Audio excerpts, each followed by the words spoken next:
ciclo de conferencias La Real Sociedad Económica Amigos del País y sus fondos históricos que estamos llevando a cabo a lo largo de este año en colaboración con el grupo de investigación Jacobus de la Facultad de Geografía e Historia de nuestra universidad.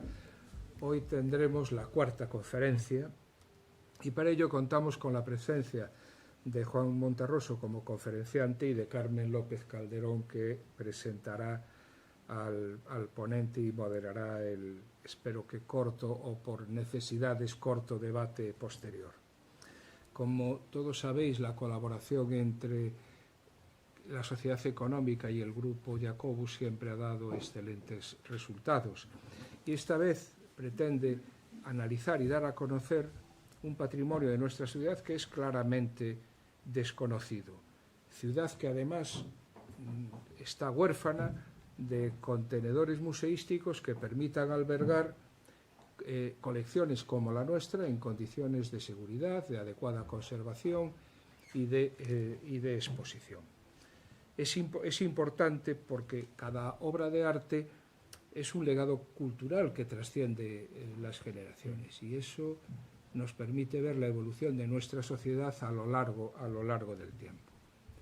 Yo agradezco la presencia y la colaboración de Carmen y de Juan hoy aquí y simplemente comentaros que, como todas las conferencias en abierto que tenemos en este ciclo, se está emitiendo en directo por streaming y posteriormente se subirá a nuestra página web por si alguien quiere profundizar o que alguien la vea. Muchas gracias a todos y tiene la palabra Carmen López Calderón. Muchísimas gracias. Bueno, buenas tardes a todos. Me han encomendado presentar hoy al profesor Juan Manuel Monterroso Montero, que es catedrático del Departamento de Historia del Arte de la Universidad de Santiago de Compostela.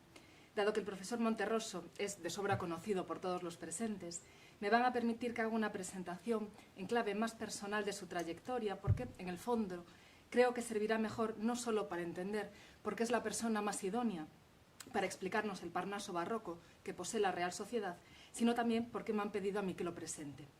Al profesor Monterroso le debo la instalación del primer ordenador que tuvimos en casa, allá por el año 1990, cuando él era todavía estudiante de la facultad. Este hecho anecdótico muestra que siempre ha estado a la vanguardia, ya sea a nivel de herramientas y posibilidades que ofrece el mundo digital, ya sea en cuanto a los temas de investigación, como de hecho evidencian sus últimas publicaciones en torno a patrimonio y sostenibilidad o la construcción de la memoria. Mi primer curso en la facultad coincidió con su 40 cumpleaños. Digo esto para que vean que jóvenes nos mantenemos los dos. Él acababa de volver de la Universidad de La Coruña, donde ejerció como profesor titular durante 4 años y medio, poco después de haberse doctorado aquí en Santiago con una tesis sobre la pintura barroca en Galicia, un estudio que todavía hoy es el punto de partida inexcusable para los que nos adentramos en este terreno.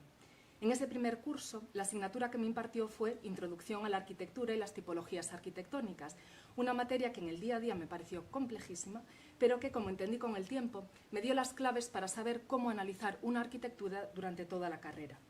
En cuarto curso fue mi profesor en Teoría y Legislación del Patrimonio Artístico, consiguiendo que una materia así titulada pudiese resultar amena, y en Museos, Exposiciones y Consumo del Arte, donde nos encomendó tasar obras, organizarlas en una exposición y subastarlas para que conociésemos de primera mano unas actividades que él domina, dado el elevado número de exposiciones que ha comisariado y sobre temas muy diversos. Ya en quinto fue el responsable de figurativas del barroco, mostrándome una vez más la necesidad de conocer los cambios culturales para comprender los cambios artísticos y descubriéndome la geometría subyacente en obras que habíamos visto muchas veces, pero que ahora convenía mirar con ojos diferentes. El profesor Monterroso me proporcionó también el tema de mis 2 trabajos de investigación, en ambos casos vinculados con la emblemática mariana, tema que él mismo había trabajado y que al fin se convertiría en el motor de mi tesis. Una tesis que él dirigió y en la que también incluye el programa emblemático de San Isidoro el Real de Oviedo que él me descubrió cuando hice el doctorado en esa ciudad, doctorado en el que, huelga decirlo, él también impartió clase, como también ha impartido clase en otros programas de posgrado de distintas universidades españolas, europeas y americanas. Su amplísima y variada trayectoria en los ámbitos de la docencia, la investigación y la transferencia se complementa con la gestión que ha desarrollado en prácticamente todos los niveles. Ha sido director de departamento, decano de la facultad, coordinador del Máster Interuniversitario en Gestión del Patrimonio Arquitectónico y Artístico, Museos y Mercado de Arte. Sigue siendo el coordinador del Grupo de Investigación Jacobus, del Programa de Doctorado en Historia, Geografía e Historia del Arte, director del Grupo de Trabajo de Historia del Arte Labau, miembro de ICOMOS, directivo de la Real Sociedad Económica y un largo etcétera que omitiré para poder cederle la palabra. Muchas gracias.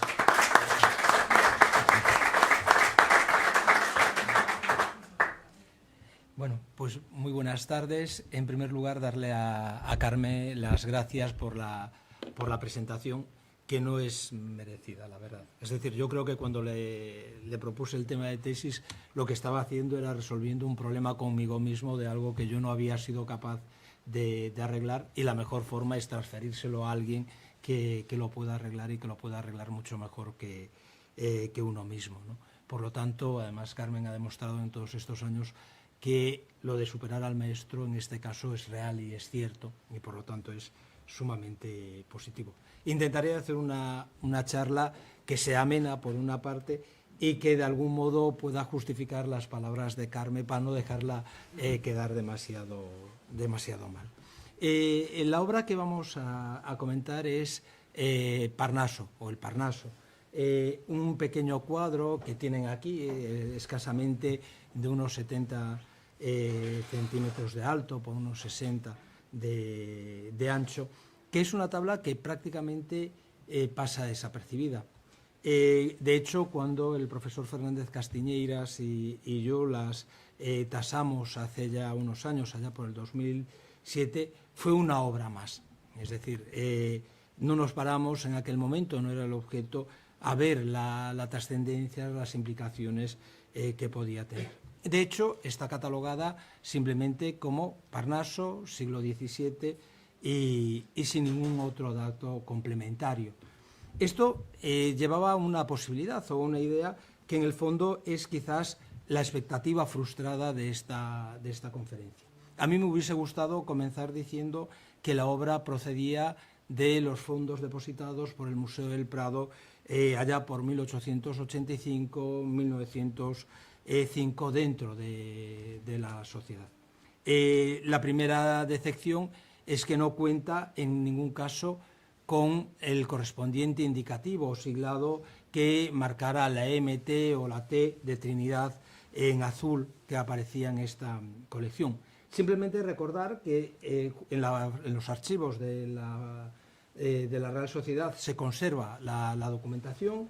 Aquí la tenemos y aquí vemos la referencia de que efectivamente en la Real Sociedad se produjo esa cesión de títulos, y aparecen curiosamente varios títulos que podrían tener que ver, pero no tienen nada que ver. Aparece un país con caballeros y señoras de escuela flamenca, país con figuras y vacas también de escuela flamenca, o Aradne y sus dos hermanas también de escuela flamenca.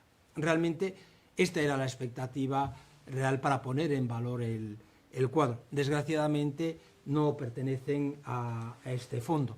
Sin embargo, sí nos sirvió para encontrar un dato que es curioso y que es interesante, que es que todos los fondos que se encuentran, o buena parte de los fondos que se encuentran en la Universidad de Santiago en este momento, que pertenecen a lo que ya se conoce tradicionalmente como Prado disperso, en realidad formaron en un primer momento parte de los fondos del Museo de la Real Sociedad Económica de Amigos del País.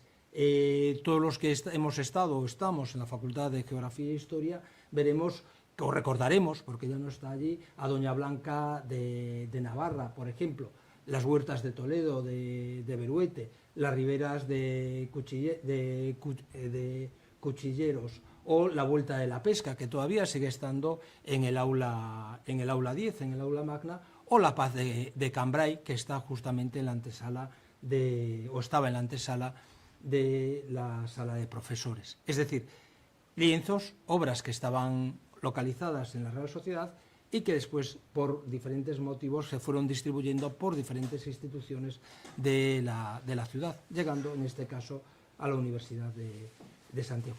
El documento más antiguo, pero que reitera la misma información, es justamente este, de carácter manuscrito, donde se nos vuelve a recordar justamente los procesos de cesión. en enero de 1886 y en junio de 1905. Recordar que el Museo de Trinidad es un museo de suerte muy efímera y muy irregular. Nace de la necesidad de crear un museo a la altura de 1835-1836 para dar cabida a todos los fondos que se habían producido y acumulado con la desamortización de Mendizábal. En los años 40 se cierra, se vuelve a reabrir, pero ya se reabre prácticamente hasta los años 70, en donde ese Museo Nacional de Escultura y de Pintura vuelve a cerrar y pasa a formar parte de los fondos del Museo del Prado. Es ahí en donde nace el Prado disperso. Y era aquí donde realmente a mí me gustaría, en un principio, cuando propuse la conferencia, haber fundado o fundamentado justamente esta charla.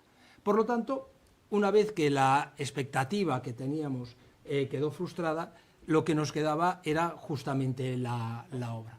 Y, azares de la fortuna, creo que la obra sí da mucho juego y permite una valoración que va más allá justamente de simplemente lo que estamos viendo en imagen, ¿no? Que es exactamente esto, la representación del Parnaso, las musas interpretando el concierto correspondiente y justamente Apolo presidiendo este concierto en el monte Helicón. Aparecen otros protagonistas de los que iremos hablando ahora, como puede ser Pegaso o como puede ser la diosa Minerva. Por eso lo que podemos empezar es por comentar un poco de dónde viene esta imagen, que realmente no debería llamarse Parnaso. Es una imagen un poquito más compleja. Realmente la imagen cuenta con, por una parte, un sector que representarían las musas, que son las que aparecen aquí, más la que acompaña a Minerva, que curiosamente, si echamos las cuentas, no son 9, como debería ser, sino que se quedan en 7, más la que acompaña a Minerva, son 8. Por lo tanto, ya tenemos un primer problema. ¿Cuál es la musa que falta? Si es que falta. Aquí habría que apuntar una cuestión. Este tipo de cuadros son muy poco frecuentes dentro de la pintura española del momento, de la pintura barroca. Todos ellos, efectivamente, son casi siempre de importación y de origen flamenco, especialmente en el siglo XVII. Hay muy pocos realmente en las colecciones españolas y la mayoría de ellos proceden de recortes de instrumentos musicales, especialmente de tablas de clavicordio. Con lo cual, podríamos plantearnos, si hubiera un análisis a posteriori, que esa séptima musa que falta, o esa novena musa que falta, decía séptima por las que aparecen aquí, que son 6, sería una musa que quedaría recortada fuera del grupo. Hay que reconocer que eso implicaría realmente un cuidado muy especial por el que realizó el corte para poder seccionarla sin que quedara ningún rastro de ella y sin que la composición realmente se resintiera de una forma especial. Si nos aproximamos justamente a ellas, las podemos ir viendo. Podemos incluso identificarlas, podemos ir detalle por detalle, asumiendo algo muy importante. La codificación de la iconografía de las musas queda bastante asentada a partir de 1593 con el libro de la iconología de Ripa. Pero cuando se trata de representar a las musas en grupo, ya no individualmente, nos encontramos con que los atributos con los que suelen aparecer suelen variar.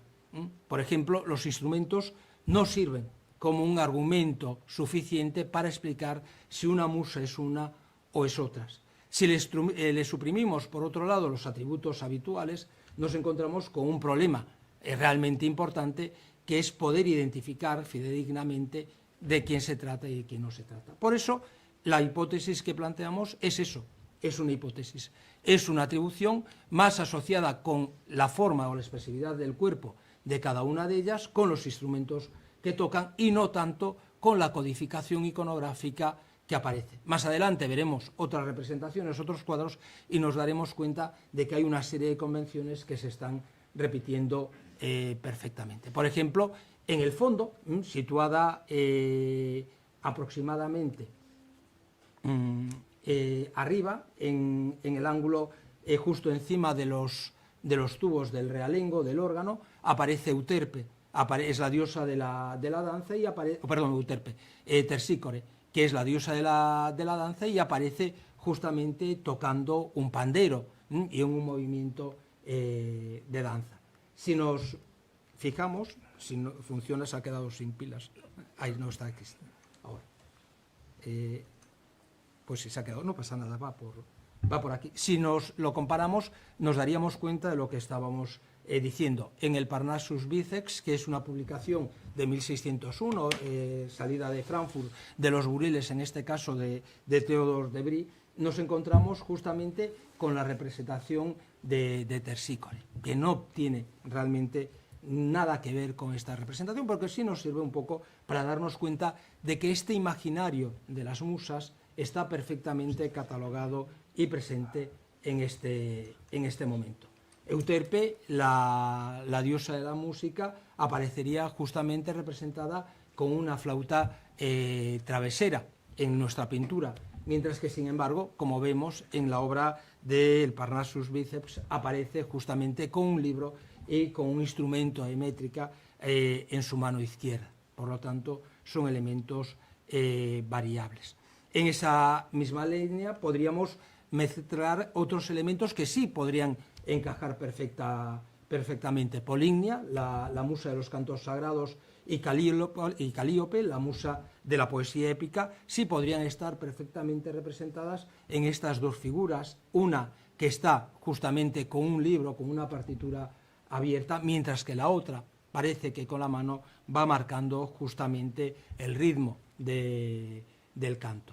Este tipo de representación sí que ya es más común. A pesar de todo, nos encontramos con que aparecen con trompas, aparecen con otros instrumentos. Deberíamos tener también presente algo que viene de otra tradición, que es la de las metamorfosis, y es el enfrentamiento entre los instrumentos de viento y los instrumentos de cuerda. En el Parnaso, Apolo representa siempre el triunfo de los instrumentos de cuerda. No olvidemos que en las metamorfosis, unos cantos antes del que vamos a referir ahora, justamente Apolo reta, o Marsias reta a Apolo a un concierto, y ese concierto en ese concierto es derrotado, y justamente por ese motivo Apolo acabará desollando vivo al propio Marsias. Por eso la presencia de tanto instrumento de cuerda es también algo que es común. Aquí tendríamos las representaciones justamente de cada una de ellas. El tercer grupo sería el grupo de Melpomene, que es la musa de la tragedia, Talía, que es la musa de la comedia, y Erato, que sería la musa justamente de la poesía amatoria. Aquí nos encontramos con que sí aparecen ya esos instrumentos de cuerda, y aparece el órgano, un realengo, un órgano pequeño, un órgano portátil, interpretado en este caso a manos de Melpomene. Es interesante porque el órgano no va a aparecer en todas las representaciones, solo va a aparecer masivamente en las representaciones de una serie de pintores muy concretos del mundo flamenco. Aquí encontraríamos las representaciones que nos propone el Parnassus Biceps como elementos claros, y me gustaría que reparáramos en un pequeño detalle. Justo detrás de los órganos, detrás de los tubos del órgano, detrás de la figura de Talía, aparece una pequeña cabeza, aparece este pequeño detalle, lo ven ahí detrás. Ese ángel es muy interesante, porque ese es un angelote, no es la séptima musa como en un primer momento barajé como posibilidad, porque realmente es el órgano que está auxiliando justamente al instrumento del órgano.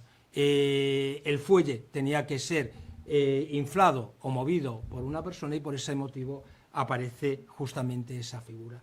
Fijémonos que cuando se habla de Talía en Ripa, sin embargo, se dice lo siguiente: mujer de noble aspecto, gravemente vestida, llevando en la cabeza un bello y rico tocado. Curiosamente, Talía, o la que atribuimos que podría ser Talía, aparece y es la única que lleva ese sombrero con plumas tricolores justamente sobre su cabeza.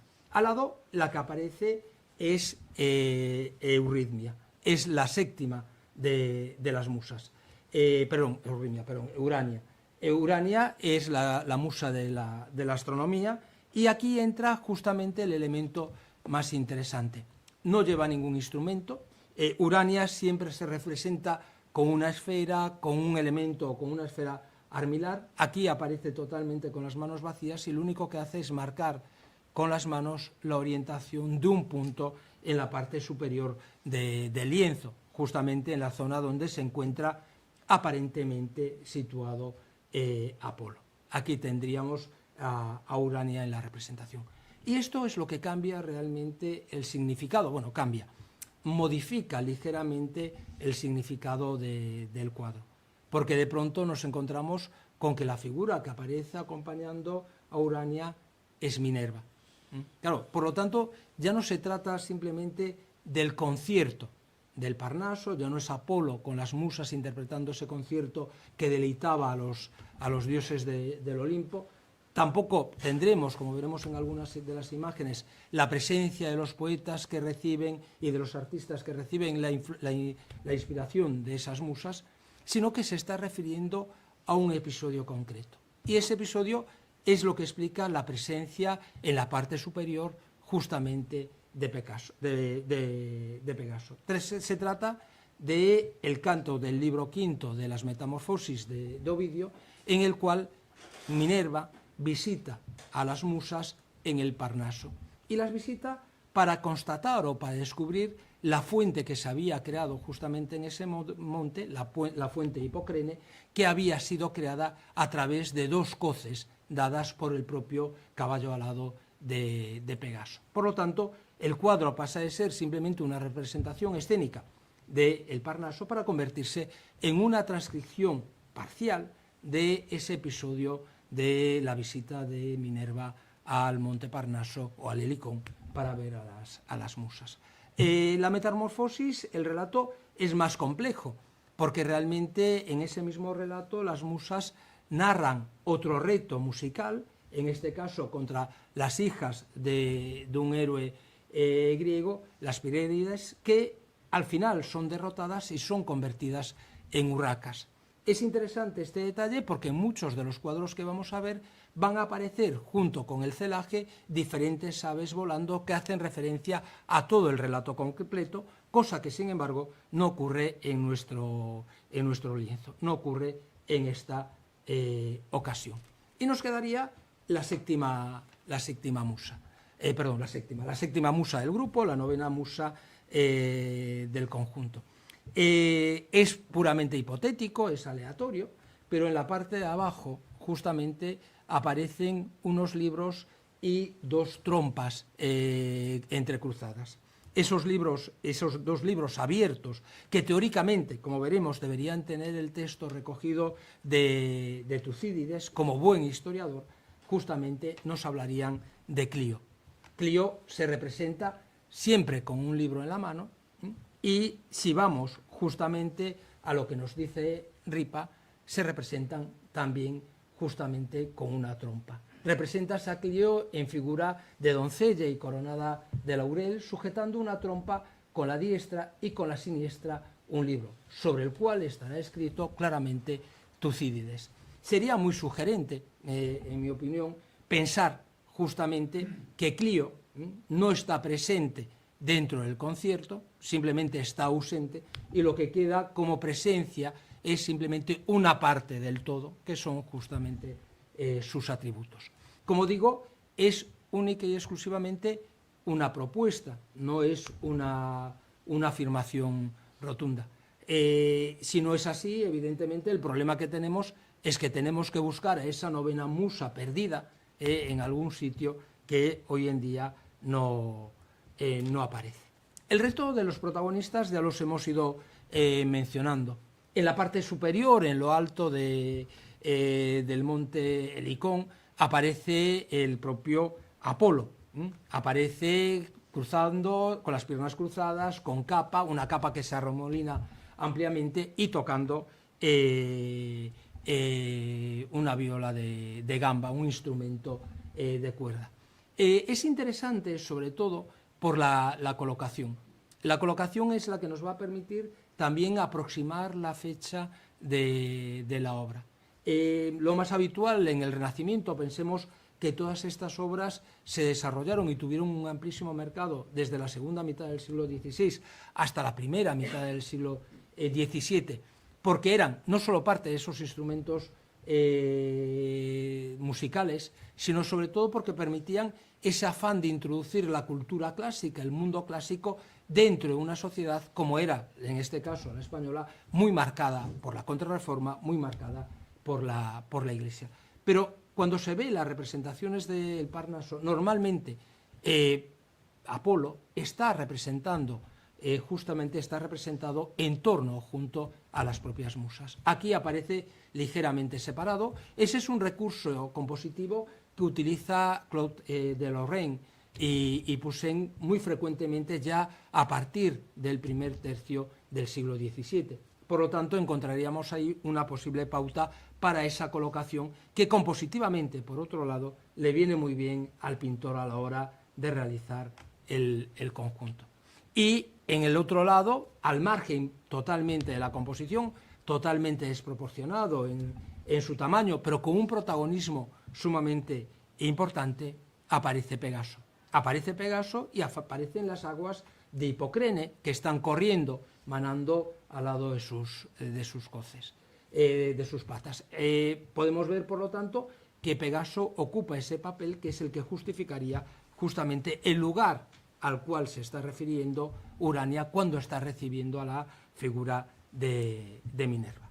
El relato que nos proponía, en este caso Ovidio, cuando nos habla de las metamorfosis, es el siguiente. Hasta aquí la Tritona es Minerva, acompaña a su hermano nacido de la lluvia de oro.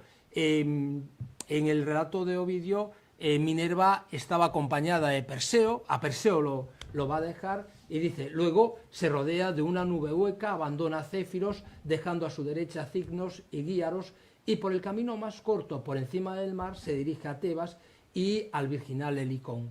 Cuando alcanzó este monte, se posó y habló así a las doctas hermanas. Ha llegado a mis oídos la fama de una nueva fuente que el duro casco del alado hijo de Medusa hizo brotar. Se refiere en este caso a Pegaso. Esta fuente es motivo de mi viaje. He querido contemplar ese prodigio. Lo vi nacer de la sangre de su madre. Urania le responde, con lo cual ya nos está identificando perfectamente a la figura de Urania. También introducir que, dependiendo de los pintores, Urania puede ser cambiada por Clio o por otra musa según convenga en ese momento. Urania le responde, sea cual sea tu motivo, diosa, para visitar esta morada, es muy grato a nuestro corazón. Pues bien, esa fama es verídica, es Pegaso el origen de esta fuente. Luego condujo a Palas hasta el sagrado Venero. Ella, tras admirar aquellas aguas nacidas a coces, pasea su mirada por la espesura de la añosa selva, por la cueva y por el prado salpicado de flores, y llama felices, tanto por su quehacer como por su morada, a las hijas de Nemosine. Una de las hermanas le dice así, Tritonia, habrás formado parte de nuestro coro, habrías formado parte de nuestro coro si tu vida no te hubiera llevado a mayores empresas, pues si tú amas nuestras artes y nuestros parajes. Por lo tanto, nos encontramos con que el texto realmente responde precisamente a este tipo de relato, a este contexto del libro quinto de las Metamorfosis. Tenemos, por lo tanto, un texto y tenemos, por otro lado, una imagen, la imagen justamente del Parnaso. Si la analizamos compositivamente, también nos encontramos con un modo todavía poco definido de composición. ¿Por qué? Porque, por un lado, el pintor sigue valiéndose de un recurso manierista, multiplicar el número de centros de atención a la hora de presentarnos el cuadro. Como vemos, cada uno de los grupos se convierte en un punto de atención. Si pudiéramos hacer un barrido de la mirada, seguramente lo que veríamos en primer lugar son unidades dispersas, totalmente ausentes. Sobre esta estructura, sin embargo, hay otra que ya es mucho más convencional, que es pura de composición.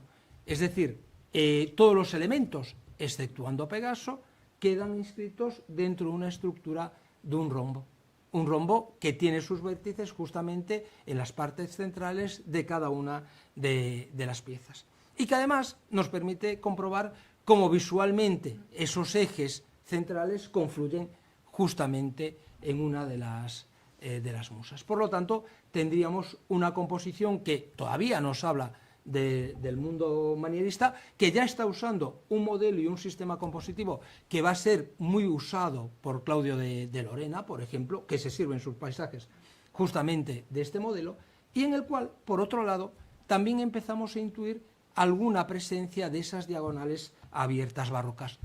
No muy definidas, no vamos a encontrar una composición en aspa totalmente abierta, de hecho, queda truncada, pero sí nos encontramos, como podemos ver, con líneas visuales que penetran al fondo que nos permitirían establecer ese agrupamiento y que se entrecruzan con otras líneas de menor tamaño, por eso decía que no hay una diagonal abierta absolutamente, que marcan esas puntas de diagonal. Esto tampoco es extraño, si nos cogemos cualquier cuadro de Lorena o cualquier cuadro de Poussin, veremos que esta solución de una composición geométricamente muy equilibrada, pero alterada con estructuras abiertas en diagonal, es sumamente frecuente. Esto nos está dando ya también una pauta cronológica, es decir, esa atribución que decíamos al siglo XVII parece que no debería estar del todo equivocado.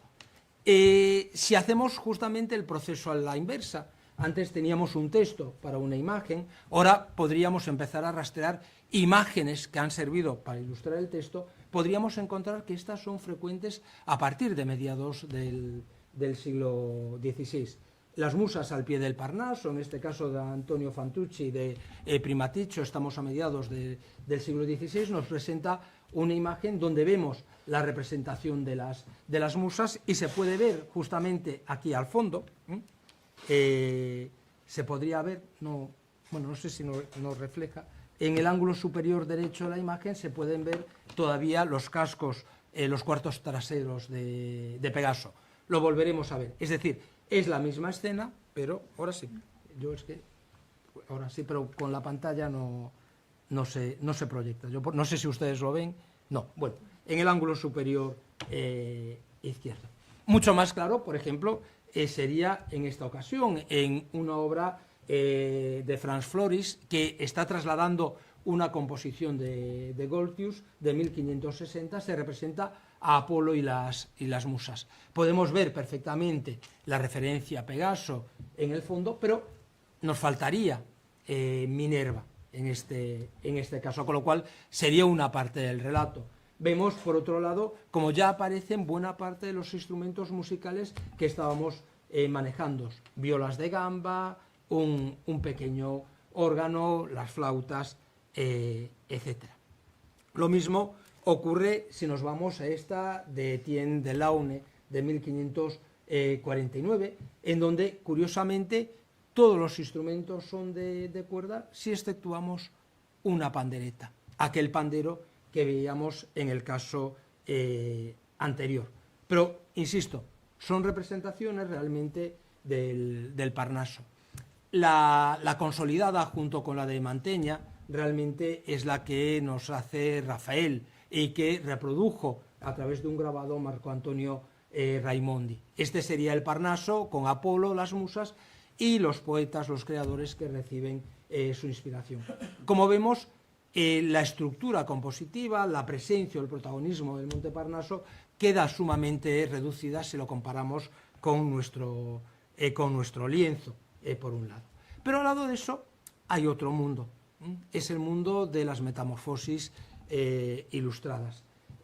Por ejemplo, en 1906, Tempesta ilustra una edición de las Metamorfosis en Ámsterdam, muy bien ilustrada, y sin embargo, lo que nos aparece es justamente el momento de la visita.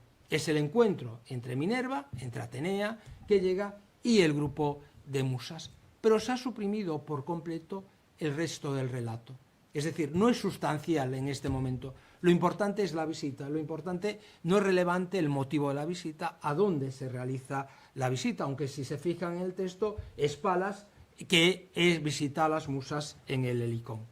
En la misma línea, Florianus, en 1619, en una edición de Amberes, también reproducida en otra de las Metamorfosis, nos presenta la misma composición. Pero me gustaría que observáramos que de pronto empiezan a aparecer las urracas. En el ángulo superior, en torno a la cabeza de Minerva, aparecen esos pájaros que ya nos están completando esa parte del relato que aparecía de las Metamorfosis. Un poco más complejo es la versión de Leiden, ya posterior, de 1670, porque aquí lo que se hace es reproducir en un único grabado muchas de las escenas o de los relatos de las Metamorfosis, en una imagen sin una solución de continuidad, es decir, como si fuera solo una. Y en el primer término, lo que aparece justamente, de nuevo, es el encuentro entre Minerva y las musas en su entorno, es decir, al pie del Helicón, pero no aparece en ningún caso el monte. Esto automáticamente nos permite darnos cuenta de algo. Hay una tradición de estampas, hay un texto que las ilustra, pero lo que necesitábamos realmente era poder encontrar en algún momento la posibilidad de que hubiera imágenes que ilustraran justamente el mismo motivo. Y claro, eso lo encontramos justamente dentro de la pintura flamenca, con lo cual esa suposición segunda, que era que la obra fuera de escuela flamenca, podría también estar confirmadas. En la obra de Henry de Clercq, fijémonos que vive entre 1570 y 1630, por lo tanto se encuadraría perfectamente en esa posible cronología. Nos encontramos justamente de nuevo con la visita de Minerva. Nos encontramos a Minerva situada en este punto y al grupo todo de musas perfectamente representados.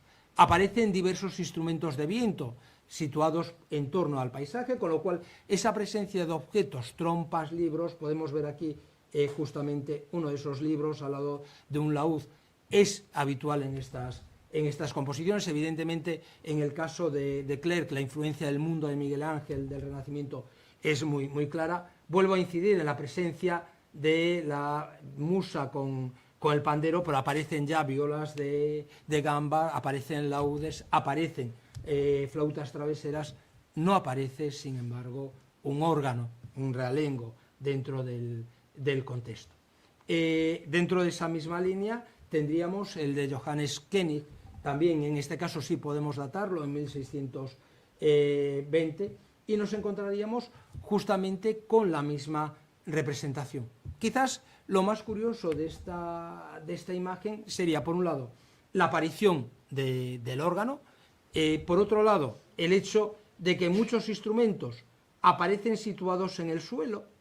Aquí podemos ver la esfera y el compás, por ejemplo, de Urania, aparece una paleta con unos pinceles, una escultura, que nos hablan de esa inspiración de las artes, aunque no tuvieran mucho que ver aquí.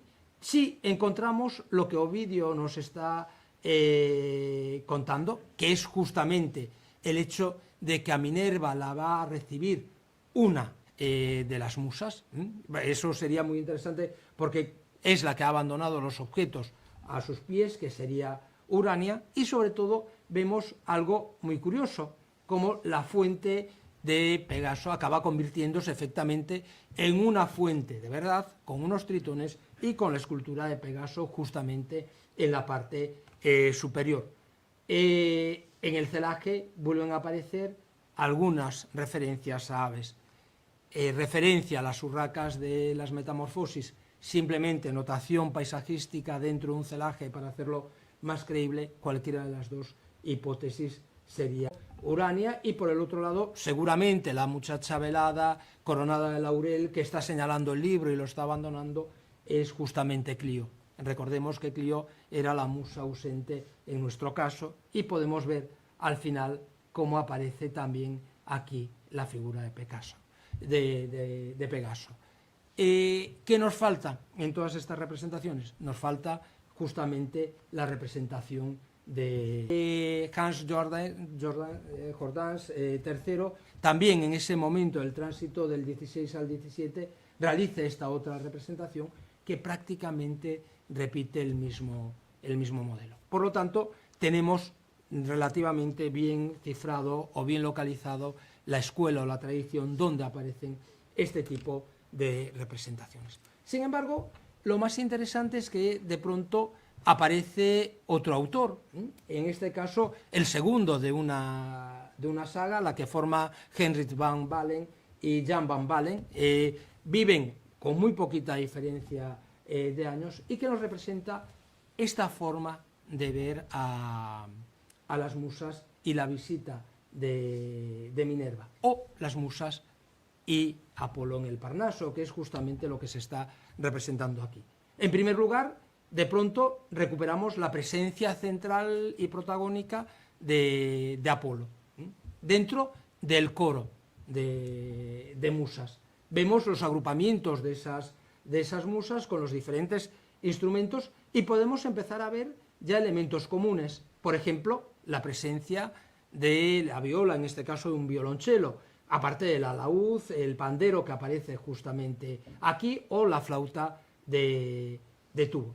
Y aparece ya totalmente claro el órgano. Si se acuerdan de aquel angelote que estaba insuflando medio escondido el fuelle en el cuadro de la Real Sociedad, justamente aquí lo volvemos a encontrar como un ejemplo claro.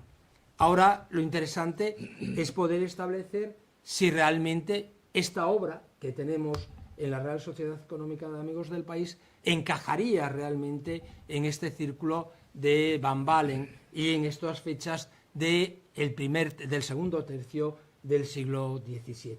La obra es esta, pero lo interesante es que si rastreamos las obras de Henrik van Balen, anterior a Jan van Balen, nos encontramos con que los parecidos son sumamente interesantes. Por ejemplo, podemos ver de nuevo el órgano perfectamente representado, los diferentes instrumentos localizados, e incluso podríamos situarnos de nuevo y observar detalles como puede ser la presencia de esta muchacha con esta túnica totalmente brocada, que ya nos empieza a hablar de un tipo de descripción de tejidos que también sería muy claro del mundo flamenco. También podemos ver que aparece justamente una trompa situada en el río.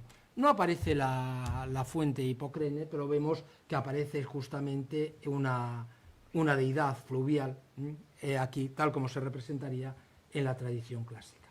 Pero de Van Balen, de Henrik, contamos con esta visita de las musas, de Minerva a las musas, donde las coincidencias ya son mucho mayores. Son mucho mayores, primero, porque aparece Minerva, y aparece recibida por una de esas musas. Segundo, por la distribución de los instrumentos y, de nuevo, las mismas concomitancias. No hemos incidido en ello, pero observemos la decoración del pie del órgano y nos daremos cuenta que va a tener muchas semejanzas con el órgano, justamente, que representa el cuadro que tenemos en la Real Sociedad, o algo tan interesante como la posición de espaldas al espectador de la muchacha que está tocando el violonchelo. Evidentemente, lo más interesante de esta visita de las musas es justamente la presencia de Pegaso en el Parnaso, en el Helicón, y sobre todo la presencia que está adquiriendo el monte dentro de la escena como protagonista. No voy a incidir en la misma hipótesis sobre los pájaros negros, sobre las urracas, porque no deja de ser justamente una hipótesis. En 1630, ya en una de sus últimas obras datadas, Henrik van Balen realiza justamente esta otra representación. Es el mismo tema. Nos serviría perfectamente de enlace si no tuviéramos la de la Real Sociedad con la de Jan van Balen, porque justamente, de nuevo, Apolo aparece representado en el centro, ya separado de las musas, pero sin ese desarrollo vertical que va a ser característico de la composición de la Real Sociedad. La presencia de Minerva en un lugar, en un rincón, en un lateral, pero con mucho protagonismo, sigue siendo igual, y la distribución de los instrumentos vuelve a ser parecida. Por lo tanto, tendríamos varias pautas que nos permitirían establecer esa relación. Si cogemos y comparamos todos estos detalles, nos encontraríamos con esto. Aquí tenemos las diferentes representaciones de Minerva.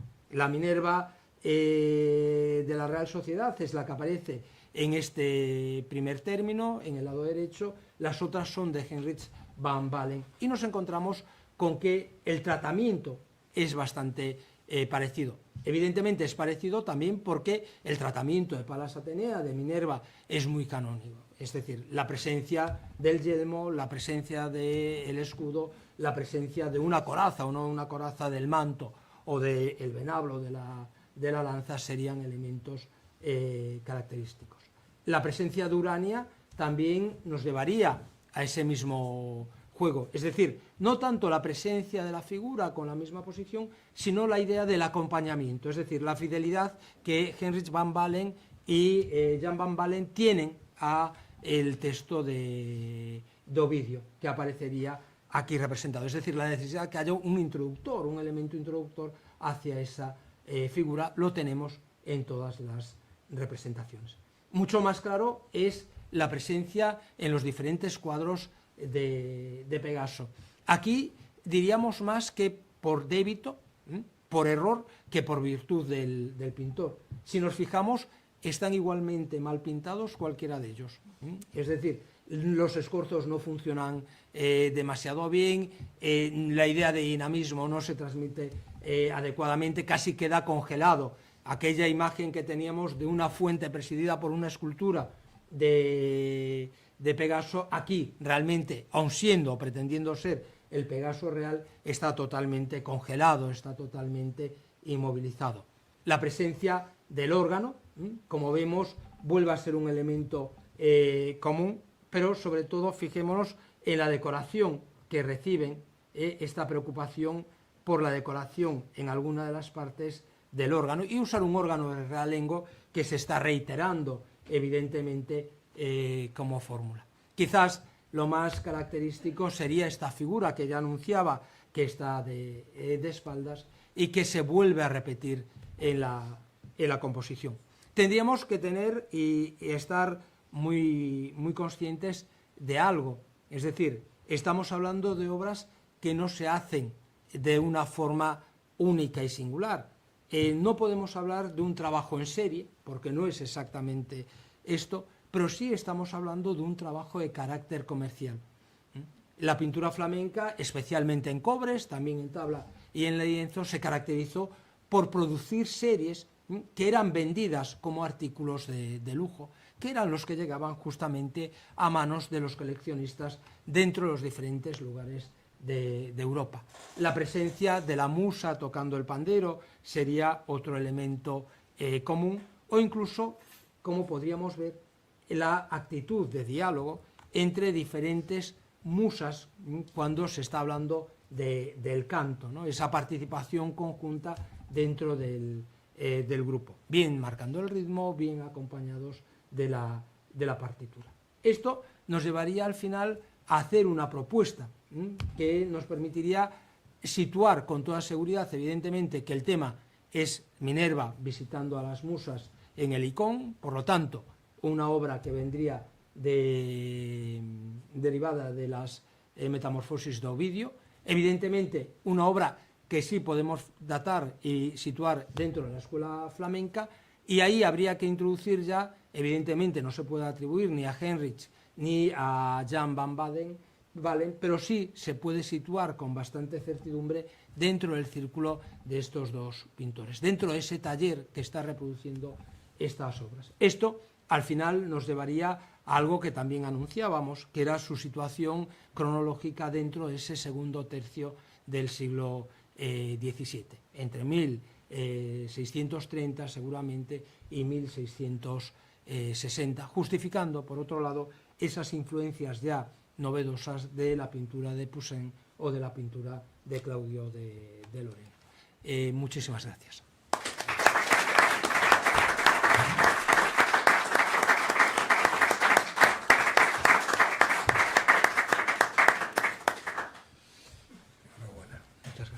Con permiso. permiso de Juan, podemos hacer 2 preguntas, no más, porque tenemos una asamblea a continuación. Bueno, yo sencillamente quiero felicitarlo porque ha sido magistral, como lo es siempre, ¿no? Solamente una reflexión. Por supuesto, yo no había visto para nada el tema de Minerva en ese cuadro, hasta que tú lo has mostrado.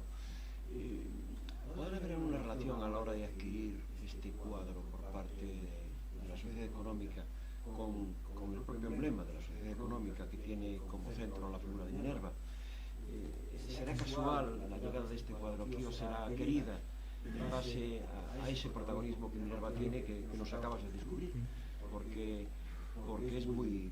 Evidentemente el cuadro es de 100 años antes, más de 100 años, pero estaba en el mercado. Sí, sí, no, y seguramente... Simplemente estuviera aquí en la propia Compostela y su llegada a esta colección quizás venga por ahí, por el interés que tiene esta sociedad desde sus propias entrañas y desde su propio emblema a la figura de Minerva.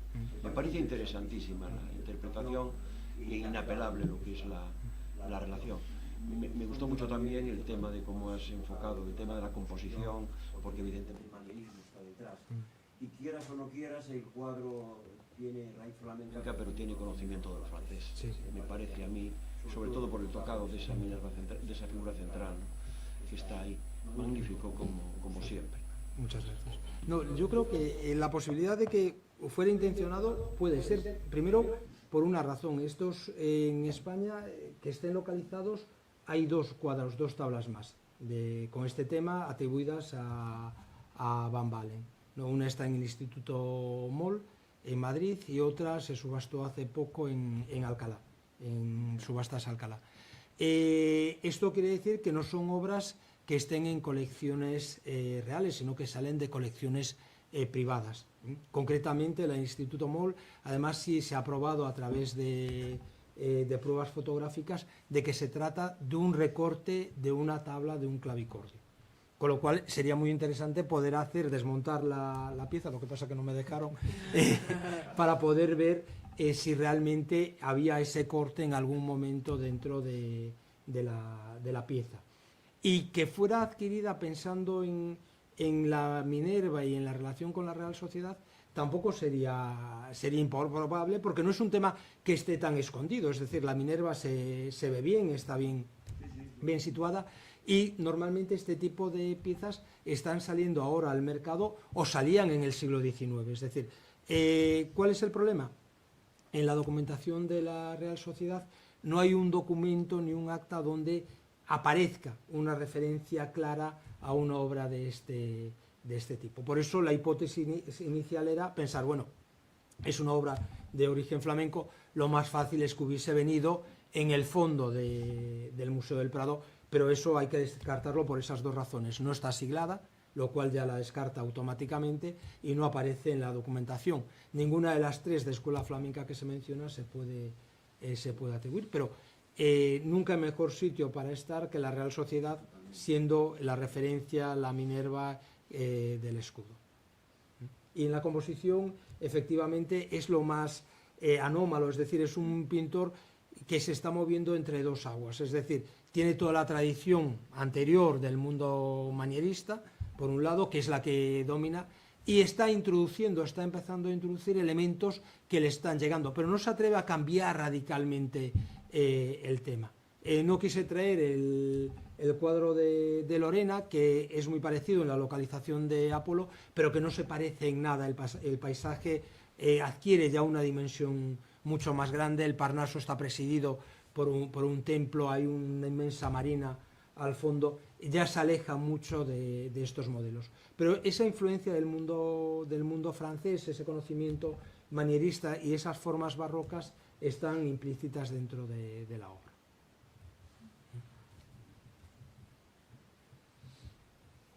Y esto está en un desván. Está ahí atrás. Bueno, pues muchas gracias, Juan. Has despertado hasta el interés de los profanos, como yo. En todo caso, antes de despedirnos, quería recordaros que la siguiente conferencia de este ciclo, que es anual, la tendremos en el mes de octubre, paramos durante el verano. Versará sobre ese reloj que está en aquella mesa, que es una pieza preciosa, y que estoy deseando oír a Ana Pérez Varela que nos cuente lo que ella sabe de ese reloj, que será el día 4 de octubre. Este mismo mes, dentro de este otro ciclo que tenemos en abierto, o sea, para todo el público en general, de mesas debate que titulamos Compostela 2023-2027, presente y futuro, vamos a abordar la quinta mesa de debate, también sobre un tema relacionado con el urbanismo. Lleva por título Preservar o futuro de Compostela, espazo verde, retos ecolóxicos e saúde urbana. Para desarrollar este tema vamos a contar con 3 ponentes de primer nivel, con Ruth Varela, que es arquitecta e investigadora, con Miguel Serrano Pérez, que es profesor de la Universidad de Santiago e investigador, y con Enrique Seoane Prado, que es arquitecto y profesor de la Universidad de La Coruña. Sin lugar a dudas, yo creo que va a ser algo donde podremos debatir y no nos dejará indiferentes a ninguno.